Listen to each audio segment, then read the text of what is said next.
to get a 1 month free trial. In some hard facts tie aspects of the story to reality, but modern scholarship casts doubt on the more fanciful aspects of his adventures. For instance, one of our most complete sources on his life comes from the Hymskringla, written by the poet-historian Snorri Sturluson about 160 years after his death. There is speculation that stories from this and other sagas borrow from or amalgamate the deeds of other figures, while heaping on top of this layers of narrative flourish which, while entertaining, are of dubious authenticity. Even the name Hardrada is just an anglicized epithet, originally meaning something in Norse like the ruthless or harsh ruler, which was coined by his political opponents in the late 13th century sagas. In reality, he probably went by the name Harald Fairhair or Harold Sigurdsson. All this to say is that you should take our tale today with a healthy grain of salt. But that's what legends are made of. And so with that being said, let's get started. At the time, the lands of Denmark, Norway, and England had been united as a grand North Sea empire by Sweyn Forkbeard. However, the death of this conqueror in 1014 once again splintered the realm, casting his heirs against one another. According to tradition, Harald was born around 1015, the following year, to Sigurd Syr, a Norwegian petty king of the upland region of Ringerike. The family was quite well off politically, as Harald's older brother Olaf II currently sat atop the throne of Norway following his victory at the Battle of Nesjar in 1016. Thus, a young Harald was inspired by the great men of his youth, reportedly displaying a fierce spirit of ambition. This would serve him well in the days ahead. Across the seas, Knut the Great had slowly been piecing back together the North Sea Empire of his father. In the summer of 1015, he had reinvaded England, finally claiming victory in 1017. The following year, he took the crown of Denmark, making further moves to fight the Swedes and consolidate his rule. In 1028, this involved sailing to Norway and bullying Olaf II off the throne. However, in 1030, this half-brother of Harald would return to claim what was his, a move that culminated in the Battle of Stiklestad. Here, Olaf fielded a force of some 3,000 men, made up of his remaining loyal troops and new allied contingents. Apparently, a 15-year-old Harald had even gathered 600 men from his father's lands, who now took their position on the right. Against them stood a host roughly twice their size, made up of wealthy farmers, rival nobles, and the bondsmen loyal to or bought off by Knut the Great. Regardless of this fact, Olaf's army bravely charged downhill, slamming into the host. From there, the battle devolved into a bloody and confused melee. As the battle lines blurred and the ground ran slick with blood, overhead the sun darkened with an eclipse, casting the entire struggle into shimmering shadow. According to the sagas, Olaf received a series of severe wounds, culminating with a final spear thrust through his belly and a sword blow to the throat. With this loss, the battle quickly dissolved into a rout. Harald too was wounded in the action, but was thankfully saved by the warrior Rognvald, who had been tasked with protecting the prince's life, and now dragged him through the forest to safety. The following verse has been attributed by some to this harrowing escape. Quote, "Through endless woods I crawl, on my way now with little honor. Who knows but that my name may yet be far and wide renowned?" As a close relative to the fallen Olaf, and one who had taken up arms against Knut, Harald had little hope of safety back home. He therefore laid low on a remote farm, recovering from his wounds before escaping east to Sweden. Here, he regrouped with the remnants of the defeated army and plotted their next moves. They appear to have turned to Olaf's old political connections for support, which eventually brought them to the land of the Rus in 1031. The arrival of such a band of warriors was not uncommon in this period, as a market for mercenary work had actually developed across the region. Thus, Harald and his warband in exile soon found themselves in the employ of Prince Yaroslav the Wise. Such mercenary contracts were likely structured in 12-month rotations. During this time, the prince would have sustained the men with basic food and supplies, with a handsome payout coming at the end of the year. In the trade hubs of Kiev and Novgorod, these were probably payments in kind, made with furs or other valuable goods. This arrangement proved beneficial to both parties and would see Harald and his men serve loyally for about 3 years. The young noble was still under 18 years old and likely served as a lesser officer with command over just a small body of troops. These may have assisted the Grand Prince's tax collectors. It was a common but dangerous profession for mercenary soldiers. Collection could prove difficult, and intimidation or a strong arm was sometimes needed to wrestle coins from the purses of the locals. There was also the matter of transport. The taxman's caravan of grain, animals, and coin was a tempting target for the bandits and steppe raiders who stalked these lands. But even this did not seem to faze the ambitious young Harald. If anything, it kept the men sharp and allowed them to show off their military prowess. This seems to have earned them the Grand Prince's respect. The next assignment involved joining him on campaign against the Poles and various neighboring rivals. Following these campaigns, Harold and his now veteran company was tasked with assisting in the resettlement and colonization efforts meant to tame the steppe. This drew the ire of the fierce Pechenegs. They were powerful, numerous, and hostile. Yet even when faced with raids from these foes, Harold was said to have led his men to victory. These tours of duty cemented the relationship between Harold and Yaroslav and would prove critical in the future. However, by around 1033, the now 18-year-old Norwegian was ready for his next move. The sagas claim that Harald now requested Yaroslav's daughter, Elisavetta's hand in marriage. But the Grand Prince refused him, saying that he first needed to prove himself as a great warrior by seeking out wealth and prestige of his own. Only then would Yaroslav allow this exiled Norwegian prince to marry his beautiful daughter. And so, Harald turned south to the riches of distant Miklagard, where it was said anything was possible for a man with a strong arm and quick mind. Packing up their belongings, he and his merry band navigated their way to the Dnieper and sailed down to the Black Sea. The journey was long, but it proved yet another opportunity for Harald to win over the former housecarls of King Olaf. Finally, they arrived at their destination. The saga goes as follows, quote, "Bleak gales lash prows hard along the shore. Iron-shielded our ships rode proud to harbor. Of Miklagard our famous prince first saw the golden gables. Many a sea ship, fine arrayed, swept toward the high-walled city." They arrived in the early summer of 1034. Likely landing in the port of Mamas, they followed in the footsteps of previous mercenaries who had established a community in the area. Various goods were traded to finally turn their years of work into hard cash, and upgrades were made to their gear. Within a short time, they resembled the rest of the decked-out Varangians of the city. Now, it was time to find their new employer. Currently, this would be the freshly remarried Empress Zoe and her low-born husband Michael IV. Here, the stories diverge. In one version, Harold attempted to keep his identity hidden, as it might be dangerous for one with his sort of royal blood and powerful enemies. In another version, though, Harold presents himself to the Empress and Emperor as royalty and gains their formal recognition, as well as Zoe's barely concealed lust. This last part, though, reads as a boastful tale shared in the meat halls and likely didn't happen this way. Either way, he and his company of 500 men were hired into the Hetiri as the lowest tier of the sailing Varangians. To newcomers, though, this was a huge step up, which allowed them to amass even greater fortunes, trolling the sea lanes looking for pirate ships to plunder in the crown's name. According to the sagas, they filled 4 vessels, which fell under the command of a general by the name of Girger. This may have been the Norse name for the formidable Byzantine strategos named George Maniakes. Greek sources describe him as a man standing nearly 10 feet tall, with a deep voice that dominated both the court and the battlefield. Under his command, Harold's Varangians spent the year chasing down sleek Arabic pirate vessels across the Aegean and raiding their bases of support along Anatolia. This was a Viking's dream job. By 1035, they seem to have had sufficiently impressed the Byzantines to the point that they were promoted into the Varangian mercenary group serving with the imperial army. Snorri Sturluson claims that the roughly 20-year-old Harald was even made leader over all the Varangians, owing to his charisma and reputation. Now, these foreigners joined the next Byzantine counteroffensive, which pushed the Arabs out of Anatolia and into northern Mesopotamia. Here, he's reputed to have sacked and razed twice 40 fortresses. We should note, though, that 80 seems to be the generic Norse term for a lot. So while he probably didn't sack 80 Arabic fortresses with just 500 men, what he did manage was no doubt impressive. The following verse was likely written by Harold himself as a memoir to that campaign.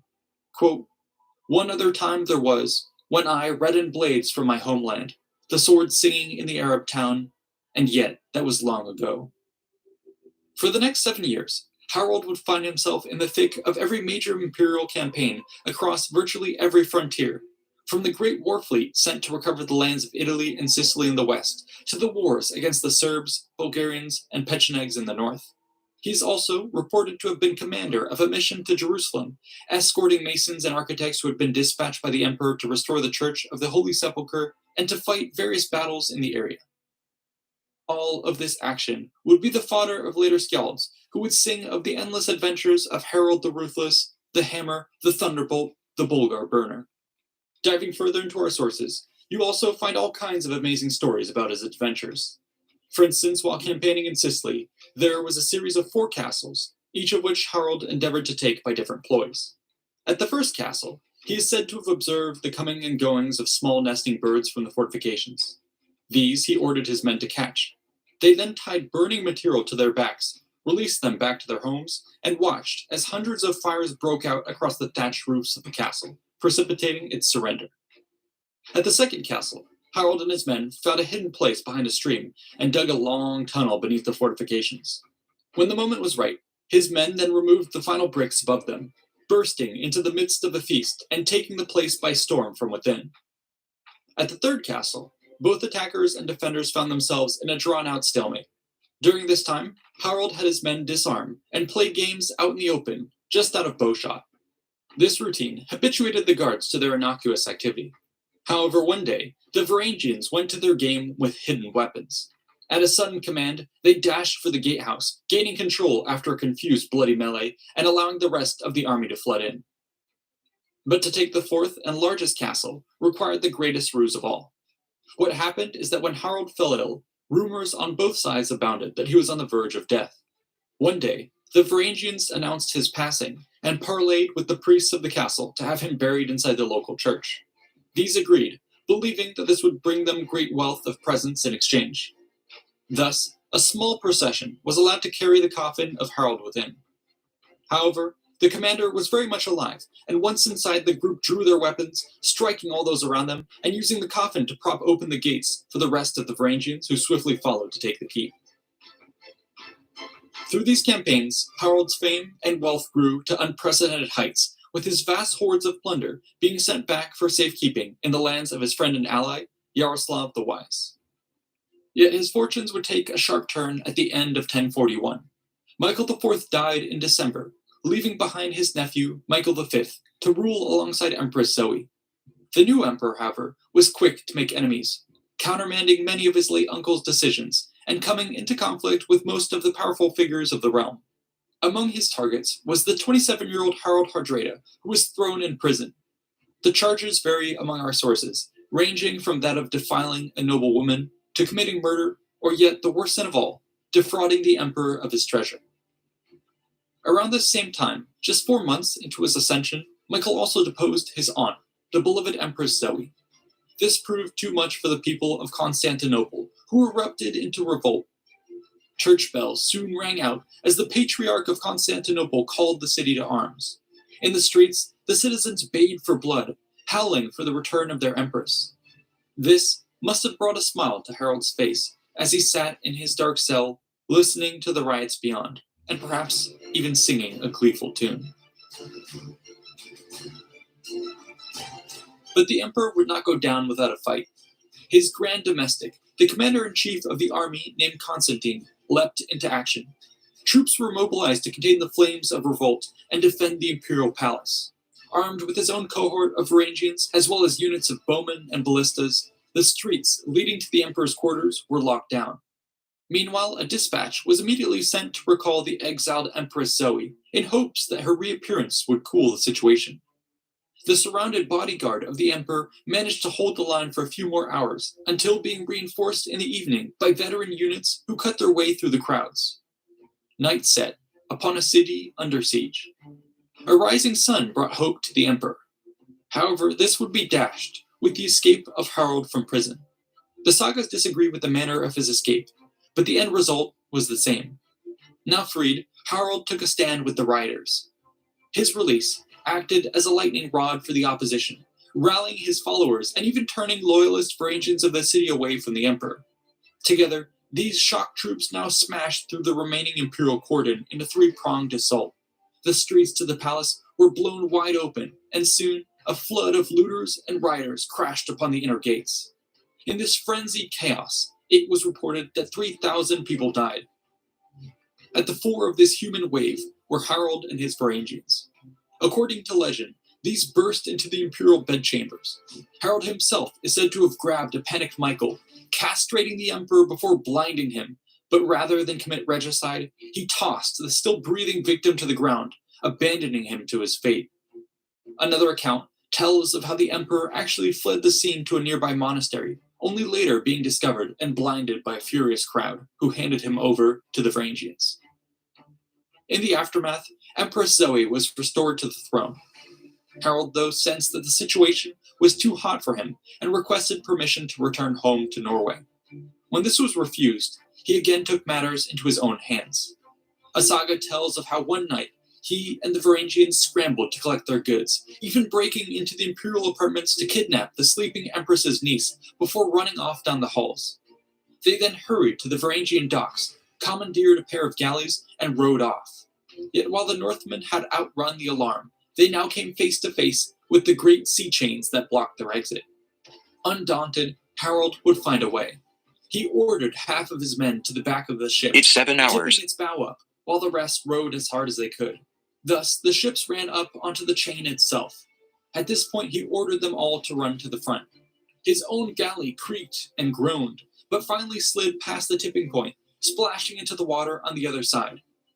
Unfortunately, their second vessel cracked in the attempt and became stuck. What goods and men could be spared were transferred over, the rest was left behind.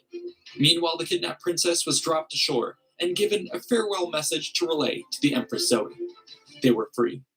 The sagas conclude this chapter as follows.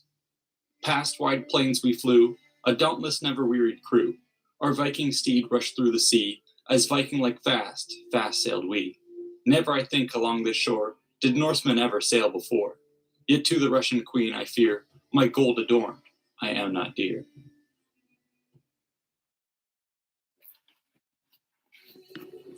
Harold had fled his homeland at 15, the destitute son of a petty nobleman. But after a decade spent in exile, fighting his way across the distant corners of the world, he was finally ready to return home. With treasure in hand, he would get the girl, get the crown, and finally rise to heights of power and glory his forefathers could only dream of. No matter the cost, no matter the obstacle, this was his destiny.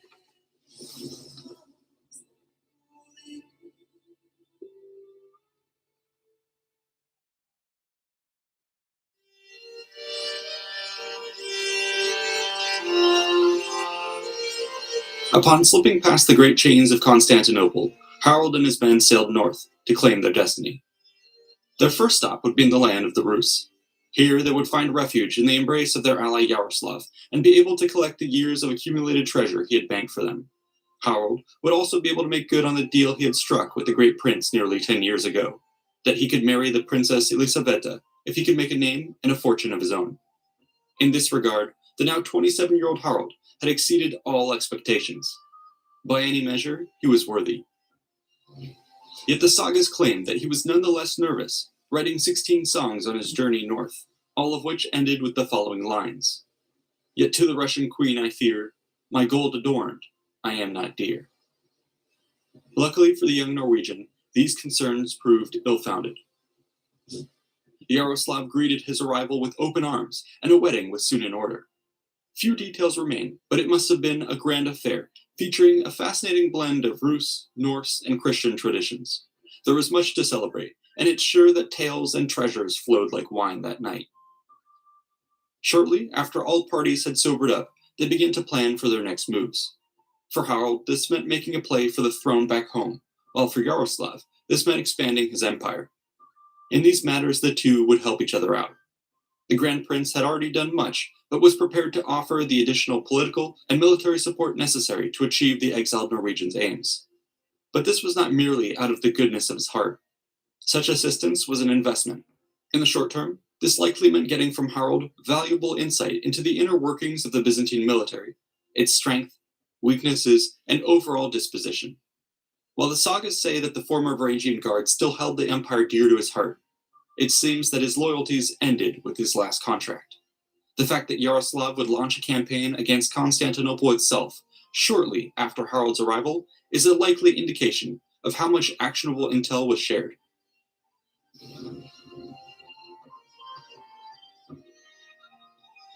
With wealth and wife in hand, Harold quickly departed Kiev and made his way back to Scandinavia.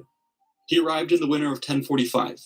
It had been 15 years since his departure, and much had changed. Knut the Great, the man whose conquest had precipitated Harold's exile, had died in 1035, leaving behind a fresh scramble for control of the North Sea Empire. His son, Knut III, took Denmark, while Harald Harefoot took England, and Magnus Olafsson, the nephew of Harald Hardrada, took Norway. For years, these would be locked in a struggle for ultimate control. Eventually, though, both Knut III and Harald Harefoot would die early, leaving Magnus to now snap up the throne of Denmark, while Edward the Confessor lay claim to England.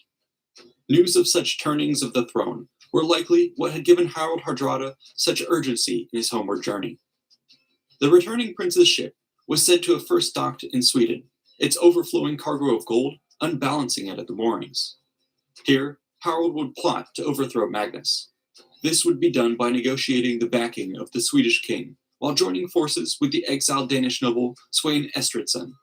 The terms of their alliance seemed to have been 50-50. Harold would take Norway, while Sweyn would take Denmark. Thus agreed, the two leveraged their wealth and political connections to raise a great force. In the spring, it would be unleashed upon the lands of the north. Starting in Denmark, these raided the coast in a blatant challenge to the authority of Magnus. Here is how the Skjalds describe the scene. Quote, Harald, thou hast the isle laid waste, the Sealand men away hast chased, and the wild wolf by daylight roams through their deserted silent homes. Fiona too could not withstand the fury of thy wasting hand. Helms burst, shields broke, Fiona's bounds were filled with death's terrific sounds. Red flashing in the southern sky, the clear flame sweeping broad and high. From fair Roskild's lofty towers, on lowly huts its fire rain pours, and shows the housemaid's silent train in terror scouring o'er the plain, seeking the forest's deepest glen to house with wolves and scape with men. Few were they of escape to tell, for sorrow worn the people fell. The only captives from the fray were lovely maidens led away, and in wild terror to the strand, down to the ships the linked band of fair-haired girls is roughly driven, their soft skins in irons riven. Such was the way kingship was contested, and lands were conquered in the north. Sweyn and Harald never had to invade Denmark proper, or plant their flag in every town. They merely had to convince the locals that a new, stronger boss was in town, and that it was in their best interest to pay taxes to him when his ships rolled into harbor. With Denmark thus beginning to bend the knee for Sweyn, it was now time for Harald to reclaim his homeland of Norway.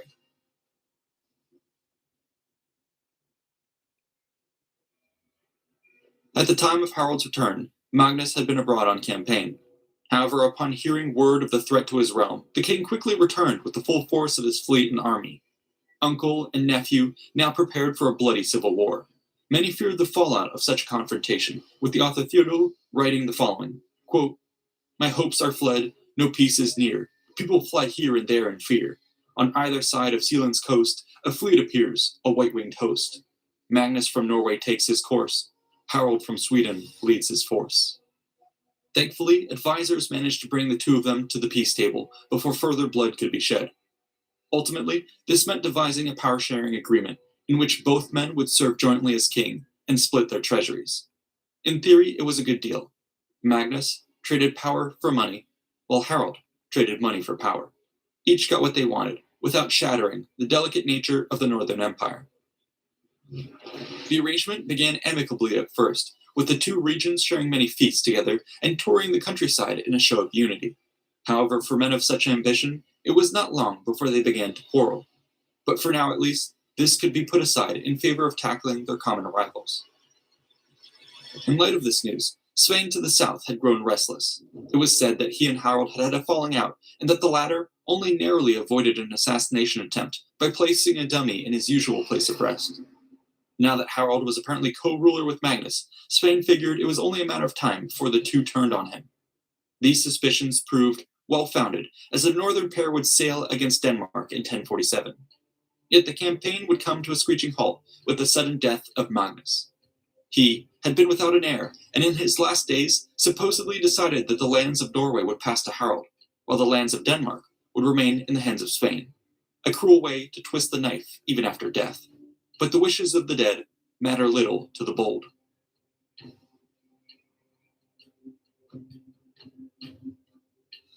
Harald spared little time in exploiting the situation. He immediately assembled the lords of the realm and proclaimed himself king of both Norway and Denmark. With access to the full treasury once more, and many warriors at his back, few opposed the move openly. Among those that did, though, was the nobleman Einar Thambarskelfir. He had long been involved in the northern Game of Thrones, and now sought to elevate his position as the face of the resistance. Thus, when Harald now agitated to make renewed war against Spain and Denmark, Einar made a powerful speech, in essence saying that his priorities lay instead with seeing to the proper burial of the beloved King Magnus. This move won him the support of the people and many of the former monarch's loyal troops. Undaunted, Harald continued with his plans to consolidate power. This meant raising the Nordic levy in 1048 and launching renewed raids upon Denmark. These attacks would be a near constant feature of his reign, with Harald lashing out each spring for nearly 15 years. The assaults savaged the southern coasts, plundering their wealth and destroying many important trade centers such as Hedeby. The following lines are recorded by the Skjalds. Quote, Falster lay waste, as people tell. The Raven and other isles fared well. The Danes were everywhere in fear, for the dread foray every year. But Harald's fury was not just directed outwards. At home, he ruled with an iron fist that would earn him the title Hardrada, or harsh ruler. It was said that, quote, Now to the king who feeds the ravens, the people bend like heartless cravens. Nothing is left them but consent to what the king calls his intent. Unfortunately, many of the details regarding his domestic policies are lost to us. Instead, the main focus of the sagas would be his ongoing feuds with various rivals. This had only escalated with time. For instance, on one occasion, the noble Einar had gone to visit Harald in his court in Nidaros, but brought with him nearly 500 armed men. This was a clear flex, meant to show he was ready to fight. Harald had but to name the time and place. Yet the king proved himself more than a simple brute.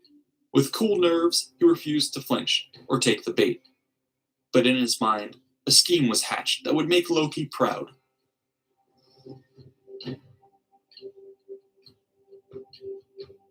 The sagas offer different versions of what happened next. We have chosen to proceed with perhaps one of the more dramatic tales. In this account, Einar was drawn to the capital by the arrest of one of his men who had been accused of theft. Naturally, the noble was weary of a trap and brought with him a strong retinue of huscarls under the command of his own son, Eindridi. They escorted Einar all the way to the king's hall. However, when the final summons came to enter, the guard took up positions by the doors outside. They trusted the bonds of honor and hospitality to protect their liege beyond the threshold. This would be a fatal mistake. As Einar stepped into the room, silver blades flashed in the dark. In an instant, these were upon him, gutting the old boar where he stood.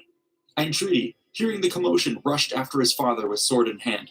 However, he too was struck down with ruthless efficiency. Quick, merciless.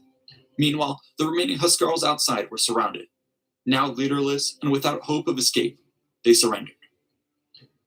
Of course, such bloody tyranny could not go unanswered. Einar was well-loved and a well-connected man, whose death served as a match to ignite the north against the harsh rule of Harald. Such an outcome was to be expected, and the king moved quickly to deal with the consequences. Where violence had solved one problem, now money would solve the other. His countermove would be orchestrated by the nobleman Finn Arneson, a well-respected man of the north, whom Harald now entrusted to convince the various rebellious factions to sheathe their blades. He first rode to the lands of Einar's people, paying them a generous weregild from the treasury and convincing them to allow cooler heads to prevail. From there, he rode to the other powerful figures of the realm, making political and economic concessions as needed to keep the peace. For this great service, Harald allowed Finn's exiled brother Kalv to return to his homeland and recover his property. This was quite the concession, as it had been this Kalv who supposedly dealt the killing blow to the king's half-brother Olaf so many years ago. But Harald was a patient man. He would have his vengeance one way or another. It seems that the harsh ruler had learned his lesson from the Einar affair. The realm was in a fragile state of peace at the moment, and if Harold so flagrantly crossed the line again, civil war would be inevitable. There was no amount of politicking or bribery capable of putting out the fires of revolt this time. Something more subtle would be required to snuff out the candle. Thus Harold took his inspiration from the stories of ancient King David. On the next annual raid against Spain in Denmark, he would bring Calv along with him. Here, a great force had arisen to meet them on the shores. Nonetheless, Harold was prepared to fight, and graced Calv with the honor of leading the 1st Division into the fray to secure the beachhead. They did so, and began to engage the foe, knowing that behind them were ranks upon ranks of reinforcements. However, as the fighting escalated and men began to fall, they glanced nervously at the seas. Where was the fleet? Unfortunately, there had been a most regrettable mix-up. Reinforcements were delayed by the winds, the tides, or some other matter that would later be forgotten. No one was coming. Seeing this, the Danes were further emboldened and quickly hacked the outnumbered landing force to pieces. Calv and his men died there on the beach, alone and betrayed. This was the king's justice. This was the way Harold ruled. I'd like to quote directly from his own verses on this matter. I have in all the death stroke given to foes of mine at least 11. 2 more, perhaps, if I remember, may yet be added to this number. I prize myself upon these deeds. My people such examples need. Bright gold itself they would despise, or healing liquor underprize, if not still brought before their eyes. These events seem plucked right out of some overwrought TV drama, and yet they appear to have been a simple reflection of the dynamics in the North at the time, a period in which familial alliances and honor pacts were held aloft as great virtues, but barbed words and knives in the dark were what won men their crowns. In such matters, Harold was a master of his craft. Now, let us follow his deeds as he set his sights on the greatest prize of all, the throne of the entire great North Sea Empire.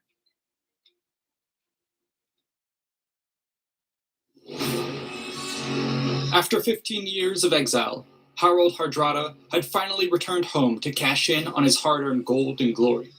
Within a year of campaigning, he had wrestled partial control of Norway from his nephew, and within just another year, rose to become sole king of the realm. He would rule with an iron grip, brutally snuffing out rivals and waging constant war on his neighbors. The title Harald the Harsh Ruler was well earned. But after 20 years upon the throne, his boundless ambitions would turn to one of the greatest gambles of his life. A play for Denmark, a play for England, a play for the crown of the entire North Sea Empire.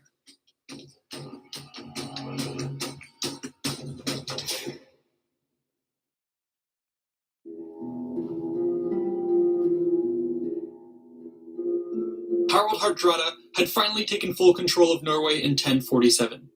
Much of his reign was spent consolidating his position at home, whilst making continued war against Denmark. Yet besides these seemingly all-consuming matters, the sagas report that he still had time for other ventures. For instance, sources claimed that he was a master of sailing, rowing, horse riding, swimming, skiing, shooting, brewing, poetry, and playing the harp. In addition, he is even said to have had the time to launch his own expeditions into the unknown reaches of the north, traveling to the, quote, dark failing boundaries of the savage world, and only barely managing to escape from this dark abyss after peering over its ledge. Some scholars have even posited that Harald knew of and even sought out the recently discovered lands of Finland, which lay to the far west of Iceland. But while he was not off on some adventure, the king was building a dynasty at home. This had begun with his Kievan Rus wife, Elisaveta, who bore him 2 daughters, Ingigerd and Maria. In 1048, however, he would take on a second wife by the name of Tora Torberg's daughter. She was a member of the powerful Giskeiten family, and their union seems to have been a strategic move to shore up the king's base of support. But it also proved fruitful, as Tora would soon bear him 2 sons, Magnus and Olaf. Such progeny were of sturdy stock, and would eventually grow to be monarchs of their own right. But that was far into the future. For now, their father would be busy carving out a corner of the world for them. This would primarily take the form of his ongoing campaigns against Denmark. These had been raging for nearly 15 years at this point. For the most part, it seems that the Norwegians were the ones taking the offensive. To this end, they established a strong base of operations out of Oslo, which the sagas claim Harald had founded. From here, supplies could be stockpiled and expeditions organized for each season's raids and anti-piracy patrols. Yet the Danes proved resilient and elusive in their defense. After all, Svein was a shrewd commander himself, who managed to turn the tables on the invaders on multiple occasions. One year, he even nearly ended the war outright. At the time, Harald and a small warband were making their way through the Danish Isles, menacing and raiding the locals as usual. However, these invaders were encountering stiffer resistance than usual. Town garrisons turned out to meet them at every turn, and the people were not cowed by his saber rattling. This war had gone on for so many years that by now raids were just another seasonal threat that the common people had learned to cope with. Having thus been rebuffed, Harald and his men put to shore on a small island in the Limfjord area in search of water. Unfortunately, there was none to be found. Thus, so the sagas say, Harald ordered his men to find a snake. When one was found, he told them to hold it near the fire so that it would become overheated and dehydrated. Once the snake was sufficiently parched, a string was tied to it, and the creature was released. Harald and his men then followed the uncoiling ball of twine until it disappeared down a hole in the ground. Here, he ordered the men to dig. The trick worked, and there they found more than enough water for all of them. Yet as the invaders hunted snakes and resupplied, Svein arrived at the mouth of the fjord with a massive force. The king of Norway was trapped. Like a cornered animal, he retreated instinctively deeper into the fjord. Here the enemy would be slowed and unable to bring its full force to bear. Harald considered his options. The first was to ditch the boats and flee onto land. However, this would leave them as fugitives in hostile territory, which would surely see them hunted down. The other option was to make a stand at sea. While certainly a glorious way to go, this was unlikely to end in victory, and would cut short any dreams of yet greater glories in the future. Neither option was looking good. Luckily, however, Harald would discover a place along the fjord where the bounds of their cage thinned. His crew managed to escape Svein's grasp until nightfall, and then, under cover of darkness, carried their ships over this isthmus. In this way, they cut through the trap, slipping away into the North Sea, and reportedly calling back to mock the bewildered Danes they had left behind.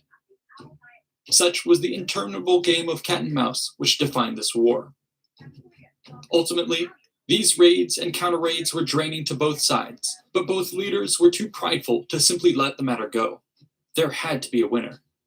Thus there emerged a desire by both kings for ending the war with a single, decisive action. This officially came about in 1061, when Harald issued a formal challenge. The Norwegians and Danes were to assemble their war hosts and settle this matter once and for all.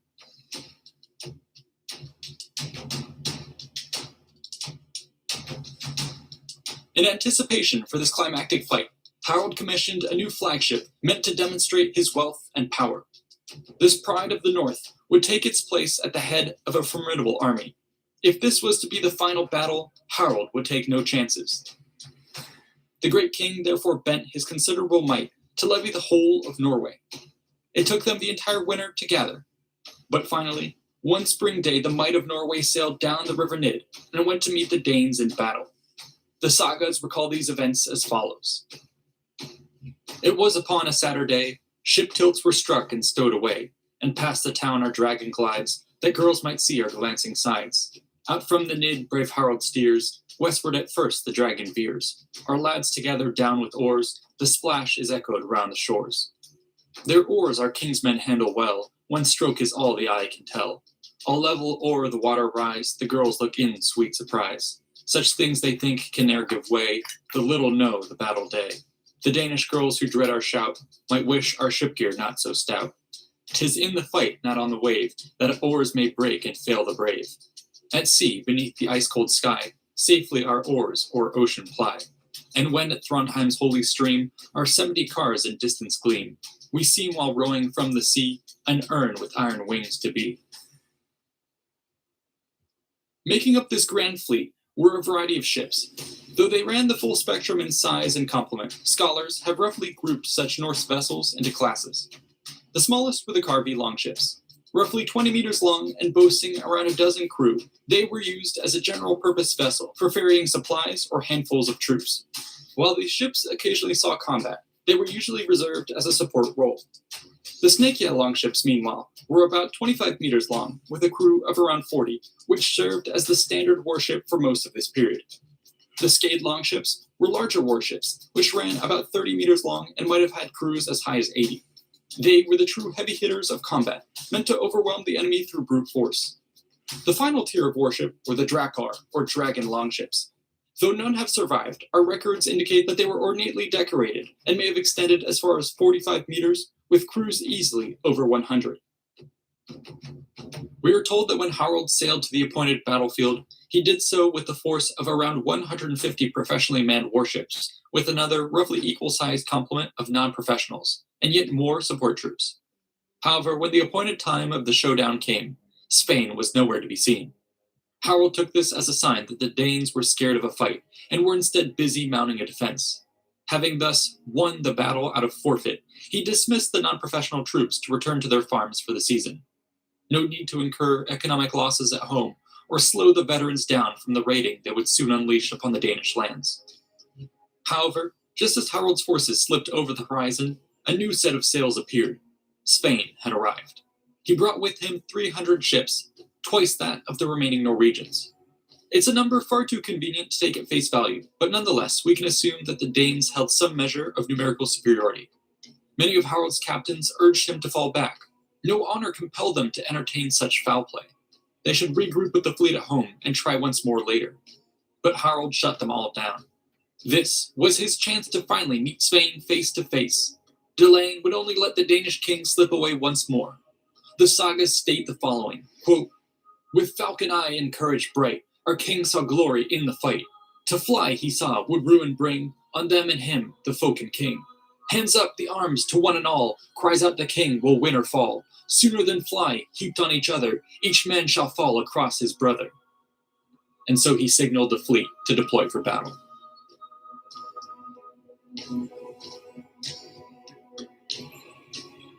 Harold ordered his force into a line of battle, with command being split under 3 banners.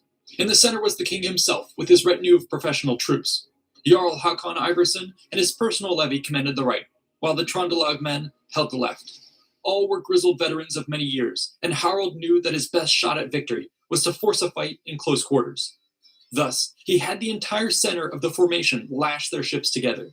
This would prevent them from being picked apart by a more numerous foe. It also had the effect of forming an enormous platform upon which to fight a land battle at sea.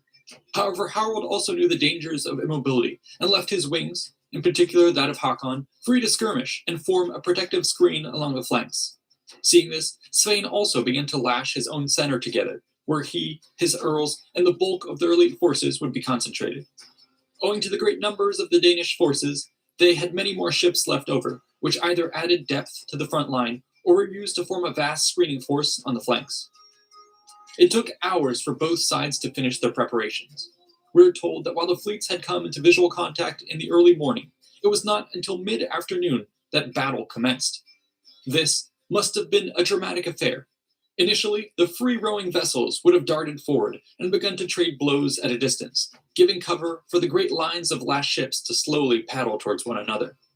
Eventually, however, these two came within bowshot. At this point, the skies darkened with a hail of arrows, slingstones, and javelins. But the momentum of the massed battle lines could not be slowed. They drifted through the killing fields and came crashing into one another. So say the sagas, quote, "Our king, his broad shield disregarding, more keen for striking than for warding, now tells his lads their spears to throw, now shows them where to strike a blow. From fleet to fleet so short the way, that stones and arrows have full play, and from the keen sword drop the blood of short-lived seamen in the flood." This carnage in the center must have been unimaginable, as men on ships were trapped with nowhere to go but meet their fate. Affairs on the flanks were more fluid, but equally deadly. Here, the elite forces of Hakon proved unstoppable, running down and butchering any crew that came within their grasps. Thus, the ranks of the Danes quickly turned to flight and evaporated before them. Yet he received reports that the affairs on the opposite flank were much reversed. Hakon therefore diverted his troops to this faltering side and gave such an assault that the enemy was repulsed. In this way did the battle continue, with Harold's men slowly grinding through the center, while Hakon's divisions circled around the melee, picking off stragglers and reinforcements. Even still, it was an incredibly hard-fought battle that dragged on until the night. But finally, as the last rays of sun fell upon the blood-soaked decks of the heaving warships, the Danes began to break. Under the light of the stars, Svein's fleet quite literally unraveled as each longship freed itself from the fighting platform and rowed frantically for home. It is now that Harold and his men cut their way through to the Danish king's flagship. It was said that the entire crew was slaughtered until the deck was cleared. However, among the dead and dying, there was no sign of Spain. Thus, even after such a stunning and unexpected victory, Harold would be denied his true prize. For now, he would have to be sated by pursuing the shattered remnants of the Danish fleet and plundering a battlefield which was clogged with the lifeless carcasses of over 70 ships.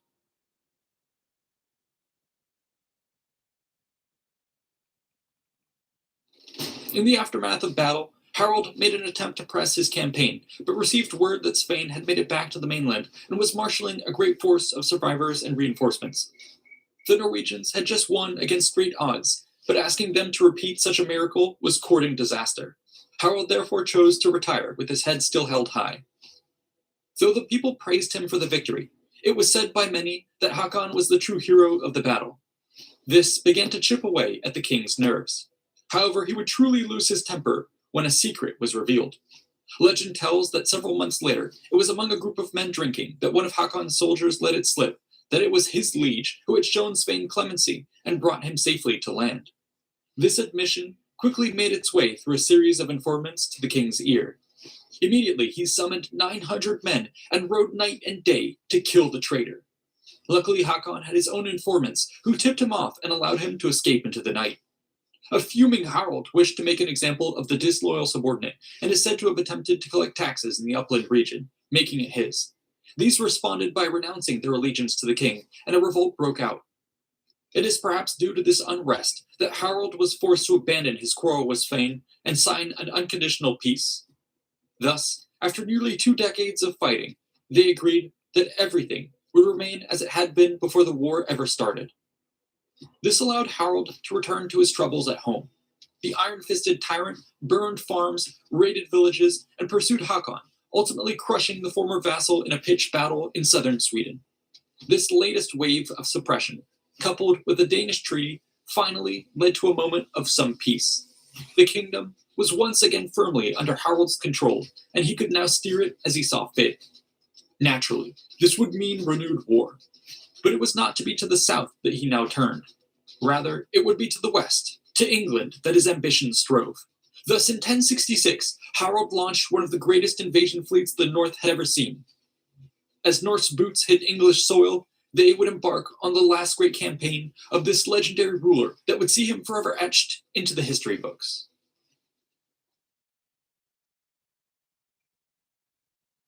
In the year 1066, the King of England died with no apparent heir. Like a drop of blood in the water, this now drew in the sharks.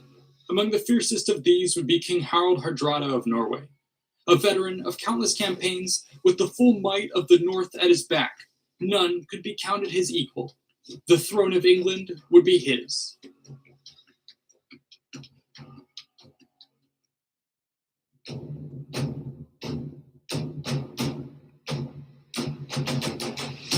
For centuries, England had seen its lands claimed by various powers from across the Isles and beyond. Theoretically, the crown was up for grabs by whoever had the largest army. Yet any meaningful level of control was typically backed up by some claim to legitimacy. For the purposes of our story, this would have to do with the events of the early 11th century when Knut the Great had brought the crowns of Denmark, Norway, and England together, forming the North Sea Empire. His right to rule was acknowledged far and wide, and even got him invited to Rome, where he engaged with the Pope, the Holy Roman Emperor, and numerous other important figures of the era. This was how conquerors transformed into rulers. Thus, when Knut died unexpectedly at the age of 45, many attempted to find power through association with his established credibility. The most obvious inheritor was his son Harthknut, yet while he had first dibs on the crown, others quickly moved in to grab a hold of it using their military might. Harthknut ended up jockeying for power with Magnus in Norway, with the two formally agreeing that if either of them died, the other would inherit his counterpart's lands. When Harthknut succumbed first, This IOU passed to Magnus, but could never be claimed given the swirling geopolitics of the period. Thus, this claim was eventually picked up by his uncle, Harald Hardrada, who had returned to strong arm his own way onto the Norwegian throne. For years, he too would be preoccupied by clashes with his Scandinavian neighbors. However, when the King of England, Edward the Confessor, died on January 5th in 1066, Harald Hardrada would finally decide to cash in on his golden ticket. But this was no free ride, and the claim would have to be redeemed by force of arms. Across the waves, there were many others who had similar ambitions. The situation was made worse by the fact that the late King Edward had handled succession plans with great indecision and even appears to have made promises to different parties over the years. These all came calling in 1066. Currently, it was Harold Godwinson who held the crown of England, having been chosen by the country's leaders. This was due to his blood ties to both Canute the Great and the late king, but more importantly, due to House Godwin's regional prominence and proximity to power. For similar reasons, his brother Tostig also aspired to the throne, but had been exiled and was now residing in Scotland after several failed attempts to grab control. He is actually reported to have been the one who convinced Harald Hardrada to invade, undoubtedly hoping that he might ride back into power on his coattails. But Tostig was quite the schemer and also attempted to place bets on another claimant to the throne, William of Normandy. His claim was not as clear as the others, and hinged on vague reports that at one point the late King Edward had promised him rulership, and that the current King Harold had years before promised to uphold William's supposed right to ascend. Yet ultimately, so long as a token reason could be offered, it really came down to his military might. To that end, he excelled. William assembled around 10,000 men and several hundred ships for an invasion. Harold Godwinson recognized this as the main threat and mobilized primarily to counteract this claimant. Luckily for the other contenders, a prolonged period of ill weather kept the two staring across the channel at one another for months. This allowed Harold Hardrada to make his move first.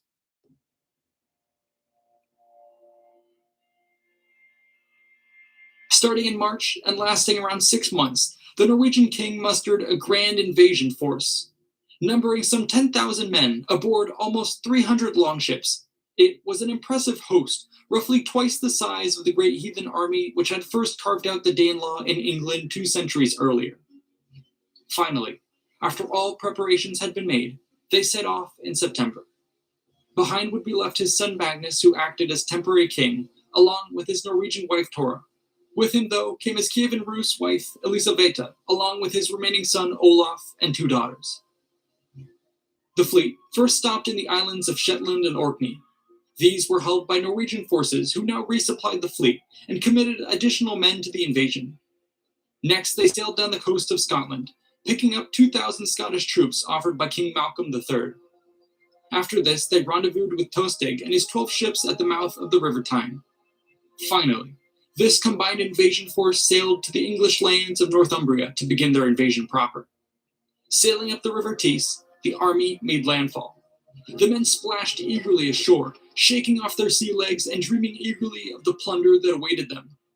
After Harold was sure no opposition lurked nearby, the troops were unleashed upon the land, raiding many coastal settlements. Most surrendered at first sight. However, when the town of Scarborough refused to back down, Harold had it burned as an example to others. The rest quickly bent the knee. But the army had little time to spare in this region, and after just 2 weeks of predation, set off to find new prey. They next sailed up the Humber estuary. On the 20th of September, they landed at the town of Rickhall, just 15 miles from York. Knowing that this was to be a significant staging point for the campaign, they set up camp and began to prepare for real combat. This proved a wise decision, as news of their early raiding to the north had spread quickly. In response, the Earls of Northumbria and Mercia had rallied their forces and were ready to fight.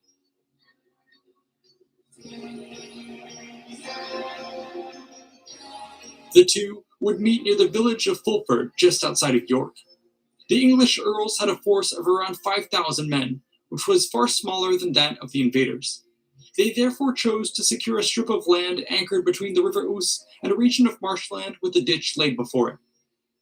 Seeing this, Harold moved his men up to engage them. However, The vastness of his force and the nature of the region's topology meant that they had to filter in by various routes and would take hours to fully deploy. For now, the king's banner was planted on the left, and around it were marshaled the best of their troops. The greener warbands, meanwhile, were deployed along the right. Slowly, more men continued to trickle in. Sensing that the balance of power was slowly shifting away from them, the English earls decided to launch their attack. Our sources claim that they did so when the invaders numbered just 6,000, giving both sides a rough parity in troop count. The assault came heaviest along the ditch. Here it seems that the prepared English ranks were able to easily force back the Scandinavian forces who were not yet fully deployed. Earl Morcar pressed the advantage, hoping to completely collapse this wing. However, they soon encountered stiffer resistance as seasoned lieutenants shored up the shield wall. Meanwhile, on the left, Harold continued to pool his men until he had a clear superiority in both numbers and skill. Now, he called for his banner, Land Ravager, to be brought forth and sent out to lead the assault. The charge was devastating. Earl Edwin put up a brave defense, but his men were crumbling under the inexorable pressure. As the fighting dragged on, the English army found itself slowly being ground down, isolated, and surrounded. Eventually, the Anglo-Saxons by the river began to withdraw, hoping to make a better stand within the walls of York itself. Their brethren, caught in the center and by the marshes, found it far more difficult to extricate themselves. This was made worse by the arrival of fresh waves of Norwegian troops who slipped through the gaps in the battle line to envelop the position. I'll now quote the sagas. The gallant Harold drove along, flying but fighting the whole throng. At last, confused they could not fight, and the whole body took to flight. Up from the river's silent stream, at once rose desperate splash and scream. But they who stood like men this fray, round Morcar's body lay. The casualties were heavy for both sides. Ultimately, however, it was the outnumbered and defeated English who suffered the worst of the massacre towards the end of the day. So thick were the Anglo-Saxon dead that it was said a Norseman could walk dry-footed across the whole marsh.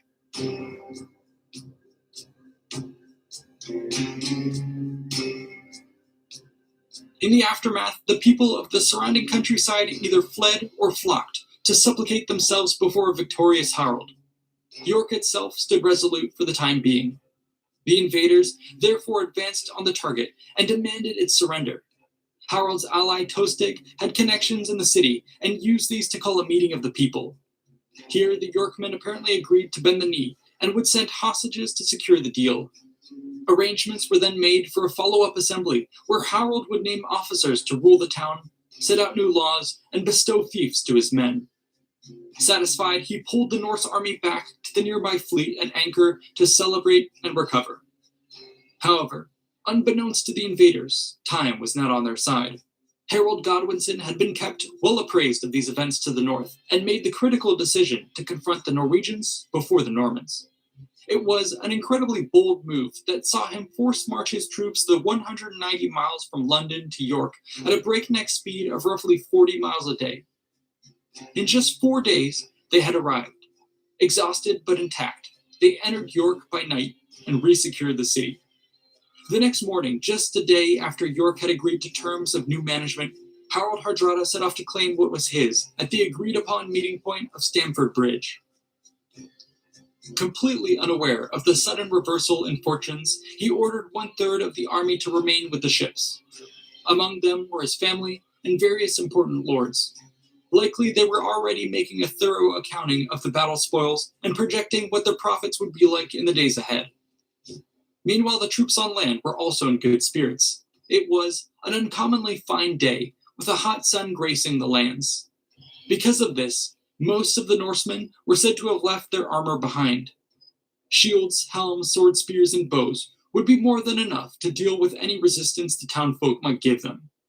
However, as Harold approached the heights around Stamford Bridge, there was spotted a cloud of dust in the distance and the gleaming of armor.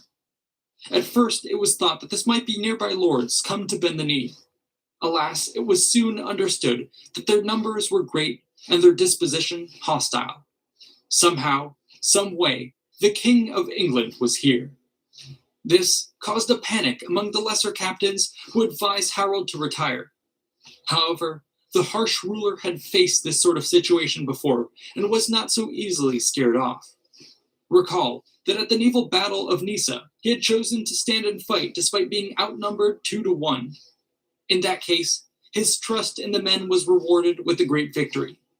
So it would be again.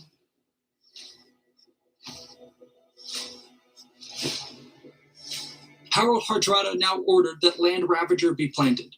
They would hold the English here, while riders were sent back to call upon the rest of the army with all haste. Their arrival would act as a convenient flanking force that could sandwich the foe if he remained tied down long enough against Harold's position. Thus, the Norwegian king prepared to hunker down for this eventuality. According to later sources, the English were prevented from attacking immediately by a brave Norseman who stood upon the bridge. The Anglo-Saxon Chronicle claims that he was a huge berserker clutching a massive double-bladed great axe. Swinging it madly at all who approached, he single-handedly held the entire army at the narrow crossing, slaying up to 40 Englishmen in his furious last stand. However, the brave berserker was finally defeated when an Anglo-Saxon soldier floated under the bridge in a half-barrel and thrust his long spear through the laths in the bridge, mortally wounding him. While this story is most likely a fabrication, it seems that Harold was nonetheless able to buy himself enough time to adequately deploy his forces. Knowing the enemy's command of horses, he had the army form a wide ring. Warbands stood shield to shield across the front, with the king's retinue and many elite troops being positioned in the center to react to the flow of battle. Throughout their midst were bowmen, ready to shower the enemy with arrows. With the eye of a seasoned commander, Harold Hardrada rode around the formation to survey the line and call out proper battle orders. Shields locked, spears planted, pikes at breast level. He was dressed regally in a blue tunic with a shining helm and his famed mail shirt Emma, which was said to be impenetrable by mortal weapons. Apparently, he made such a sight that the enemy remarked at his formidable disposition, yet they remained committed to the attack. Finally, the great English host made its advance. Estimates vary, but tend to place their number at around 10,000 foot and 2,000 horse compared to Harold's 6,000 warriors on the field. First came the skirmishers and cavalry. Arrows began to rain upon the Norse lines while riders sallied out to probe the shield wall. Neither made a dent. Such was Harold Hardrada's confidence that he even began to sing verses. In battle storm we seek no lee, with skulking head and bending knee. Behind the hollow shield, with eyes at hand we fend the head. Courage and skill stand in the stead of panzer, helm, and shield in Hild's bloody field. Eventually, though, his men grew overconfident. In some sections of the shield wall, impetuous Norsemen broke ranks to over-pursue the cavalry that had been harassing them for the better part of an hour. This was the moment that the English had been waiting for. Harold Godwinson now had his troops swarm in to cut off these men and exploit the gap which had formed. But Harold Hardrada had also anticipated such a moment and now committed himself and the elite reserves to the breach. All of a sudden, a fierce melee broke out. The Norwegian king placed himself in the thick of the fighting, felling all in his path. The sagas describe his furor as follows, quote, "Where battle storm was ringing, where arrow cloud was singing, Harold stood there, of armor bare, his deadly sword still swinging. The foeman feel its bite, his Norsemen rush to fight. Danger to share with Harold there, where steel on steel was ringing." This was the confidence of a grizzled veteran who had fought more battles across more lands against more foes than any other man that day. To all, he seemed invincible. Yet fate makes fools of us all. At some point, an English bowman notched and loosed an arrow at the precise moment, at the precise speed and angle, to be carried upon the wind straight for the king. As if guided by the same gods who saw a shaft pierce the heel of Achilles, it found its bite directly in Harold's throat. And like that, with a convulsive spurt of blood, he collapsed. The Viking legend was dead. Some rushed to recover his body, but were cut down as well. The remainder of his retinue pulled back to the defensive shield wall with the king's banner. The death of such a man now brought a moment of stunned silence to the battlefield. Both sides separated and reformed ranks. Harold Godwinson sent riders out seeking to parley with his brother Tostig. Should the Norsemen agree to take the body of their king and leave this land, all would be given fair quarter and allowed to retire peacefully. Yet when this was rejected, war cries were raised and battle renewed. Now the fighting was at its fiercest. Both sides committed their all, sensing that this last action would decide the fate of battle. Luckily for the outnumbered Norwegians, it is at this moment that Eystein Ore arrived with the roughly 2,000 to 3,000 reinforcements. Though they were exhausted from the run from the ships, their numbers still counted for much. As Harald had predicted, their late arrival allowed them to catch the English in the flank. With Eystein wielding Land Ravager, they plunged deep into the enemy ranks. Many Englishmen fell, and they were nearly driven to flight. However, fatigue finally put an end to the assault, and the tide slowly turned back in favor of Harold Godwinson. Norsemen, barely able to lift their shields, fell in droves. Only nightfall made safe their desperate flight. As the survivors made it back to the fleet, these hurriedly clambered aboard and took off. It was said that of the 300 ships that had sailed to England, only 30 would return.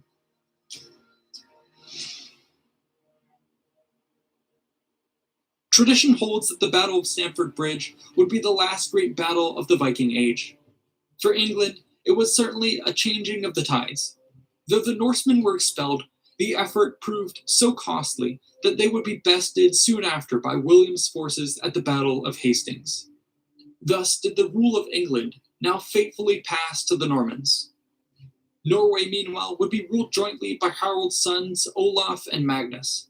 They are reported to have made fine kings who held their own against Spain of Denmark and presided over a rare time of extended peace. 1 year after the fall of their father, they recovered his body and had it buried with great honors in Nidaros. Many came to honor his grave. Though most had felt his wrath at one point or another, it was acknowledged by all that he was harsh but fair in justice, of distinguished mind and body, and above all other men, bold, brave, and lucky. His legend would echo down the halls of Scandinavia for generations unto this very day. It's been an honestly incredible experience for me to join in this long and hallowed tradition. I hope you've enjoyed the roller coaster of a tale, and I can't thank you all enough for making such efforts possible through your support. What great saga should we sing of next? A huge shout out to the patrons for funding the channel, and to the researchers, writers, and artists for making this episode possible. Be sure to like and subscribe for more content, and check out these other related videos. See you in the next one.